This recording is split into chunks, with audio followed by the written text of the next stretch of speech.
कि त्रिस्तरीय पंचायत प्रतिनिधि जो होते हैं ये सबसे महत्वपूर्ण होते हैं, विकास का सबसे महत्वपूर्ण रीढ़ होता है।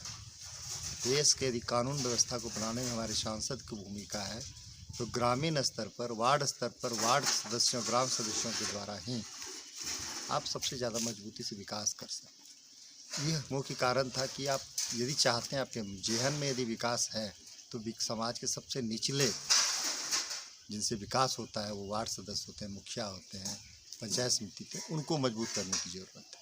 बड़ा दुर्भाग्यपूर्ण स्थिति है।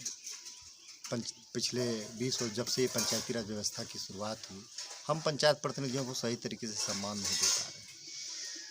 आप सुरक्षा, सबसे महत्वपूर्ण चीज़ है सुरक्षा। आप पंचायत प्रतिनिधियों को कौन सा सुरक्षा दे रहे हैं? यदि कोई पंचायत प्रतिनिधि को कोई समस्या आ जाए, कुछ घटना घट जाए उनके साथ, तो आप उपचुनाव कराएंगे, बट ये कोई वैकल्पिक व्यवस्था नहीं। वो सुबह से लेकर शाम तक सामाजिक कार्य में लगे रहते हैं, सरकार के योजनाओं को ज़मीन पर लाने का कार्य करते हैं। हमको उनके प्रति संवेदना होनी चाहिए। हम उनका इंश्योरेंस करें, उनको हेल्थ इंश्योरेंस की सुविधा दें।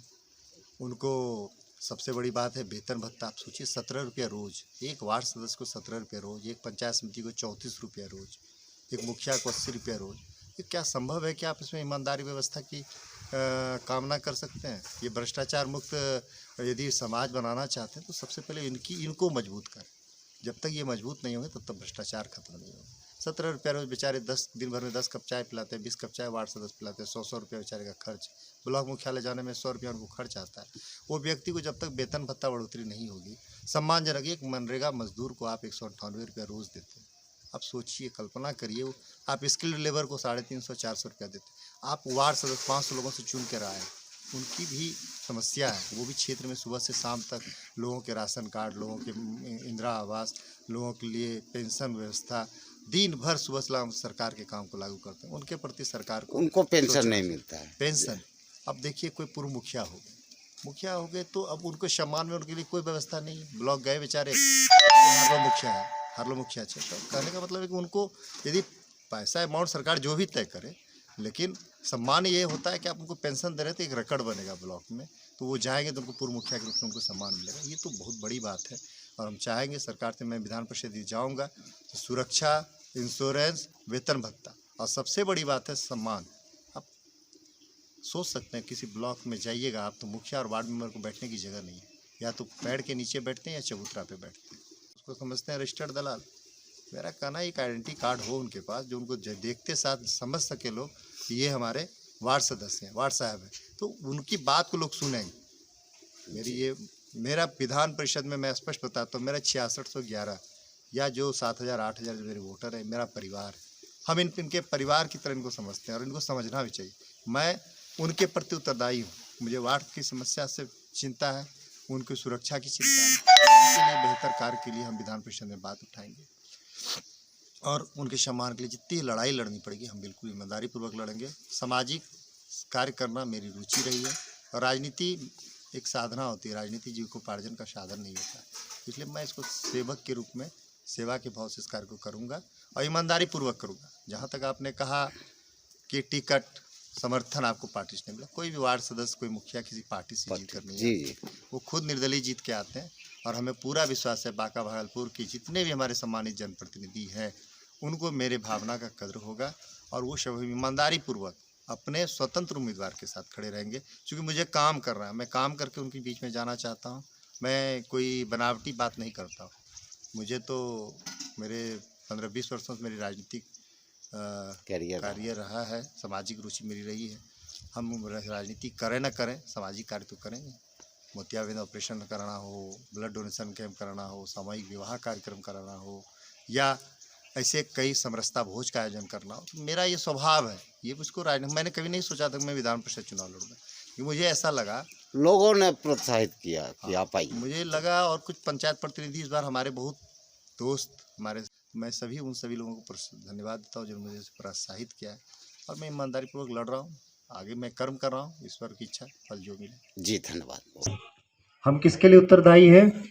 आपके लिए उत्तरदायी। हम पब्लिक के लिए उत्तरदायी नहीं। तो मेरा विकास के कार्यों से बहुत लेना देना नहीं।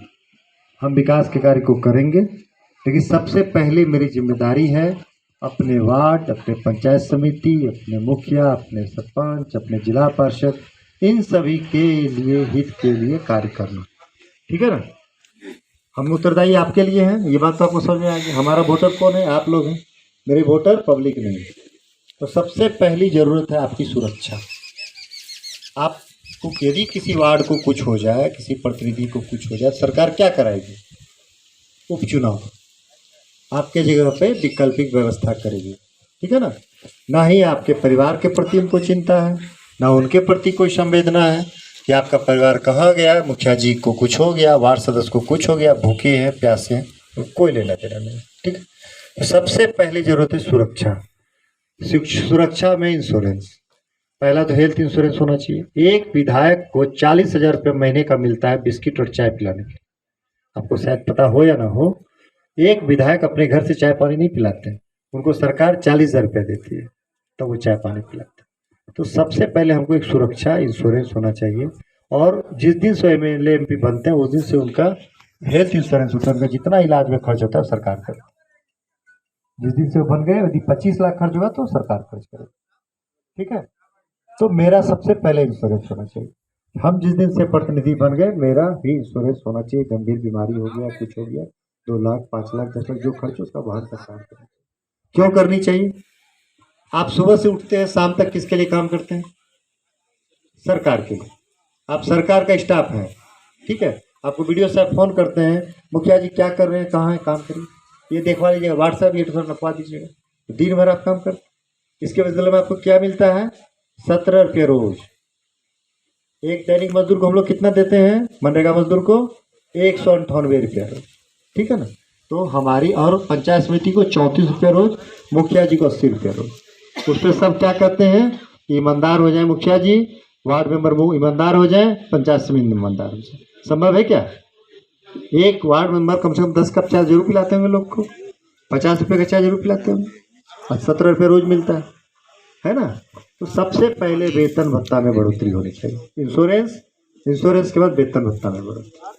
तीसरा बड़ा चीज़ है अपने लिए, हम सभी जितने वार्ड सदस्य हैं, मुखिया हैं, सभी लोग सम्मान के लिए जीते हैं ना। ठीक है? तो कहने का मेरा मतलब है कि ये पूरी जो लड़ाई है, इस लड़ाई को हम अकेले नहीं लड़ सकते। इसमें सब लोग जब तक मेरे सहयोगी नहीं बनेंगे, जब तक सबका हमको सहयोग नहीं मिलेगा, तो इस कार्य को हम नहीं कर सकते।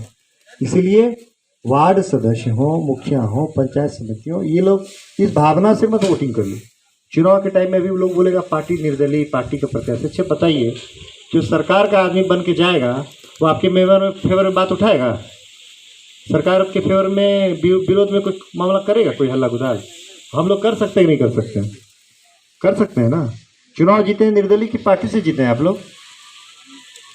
सब लोग निर्दलीय जीते होंगे, कोई पार्टी से तो नहीं जीते। अब पार्टी वाला आके कह रहा है समर्थन दे दीजिए, हम क्यों समर्थन देते?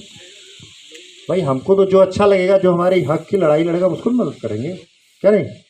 तो आप लोग के अपने ऊपर निर्भर है कि आप किनका चयन करते हैं, है कि नहीं? तो मेरा कहने का मतलब है, ये चुनाव हम सभी का चुनाव, हमारे वार्ड, मेरा परिवार कौन? मेरा परिवार, मेरा वार्ड, मेरे जनप्रतिनिधि। तो हम पारिवारिक संबंध बनाने आपके साथ हैं। हम आपके साथ कोई ऐसा रिश्ता नहीं बनाने आए हैं, या जैसे भी बोल रहे थे ना कि चुनाव के बाद मिलिए। चुनाव में हार जीत अपने जगह पर, हम आपको विश्वास दिलाते हैं कि चुनाव के बाद भी हम आपके साथ, क्योंकि हम जब आपसे मिले नहीं है तो हम आपसे रिश्ता कैसे बनाएं? जब भी आपको सुख दुख के साथी बनने वाला, जब भी आपको लगे कि हमसे मिलना है, बात करना है, या मेरी ज़रूरत है, मेरे यहाँ पूजा है, पाठ है, छठी है, चिल्ला है, जो भी है, शादी है, भी है, आप आग्रह कीजिएगा, उसमें तो आएंगे। और यदि किसी को मुसीबत पड़ा, डॉक्टर, पुलिस, थाना, तो भी याद कीजिएगा, तो आपके लिए हम खड़े रहेंगे। ये हम आपको विश्वास दिलाने के लिए। अब आप अभी बोल रहे थे कि भाई कुछ लोग जीत के जाते हैं, लौट के नहीं आए, क्योंकि उनके दिमाग में है कि 6 साल में आप चुनाव हार जाइए। तो 80% तो चुनाव हार जाते हैं, तो उनको लगता है फिर दोबारा इनके पास वही 2,000-4,000 रुपया देना है, फिर वोट लेना है, इसलिए आपसे वो मिलने नहीं आए, है ना? तो मेरा आपके साथ संबंध कैसे बनेगा? हम आपके साथ कैसे उठेंगे बैठेंगे?